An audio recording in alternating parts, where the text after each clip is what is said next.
समझ में नहीं आ रहा, कुछ तो चक्कर चला रही है। हाँ भाई, तो आज खाने में क्या बनाया?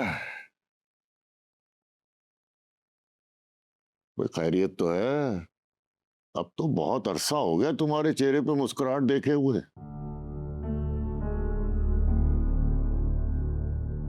आप लोग मुझे इस घर में खुश रहने देंगे तो मैं खुश रहूंगी ना।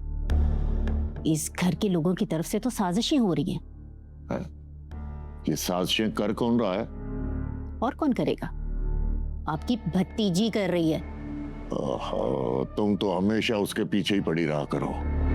और आप बेजा हमायतें क्यों करते रहते हैं उसकी? आपको पता है कि असद क्या कह रहा था? क्या कह रहा था? अमेरिका जाने की बात कर रहा था। 25 लाख मांग रहा है वो। 25 लाख? जी। दिमाग खराब हो गया उसका? अरे 25 लाख का सामान तो मेरी दुकान में नहीं है और इतना ही कर्ज चढ़ा हुआ है। अरे और वो निकम्मा जो है वो यहाँ तो कोई काम करता नहीं। अरे अमेरिका जाके क्या सदर के ओहदे पे बैठेगा?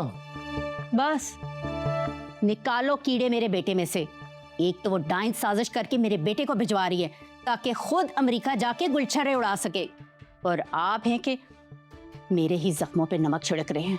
अरे वो क्यों ऐसा बोलेगी उसे? उसके लिए तो भाईजान बहुत कुछ छोड़कर मरे हैं। पता नहीं क्या कुछ छोड़कर गए हैं और कहाँ छोड़कर गए हैं।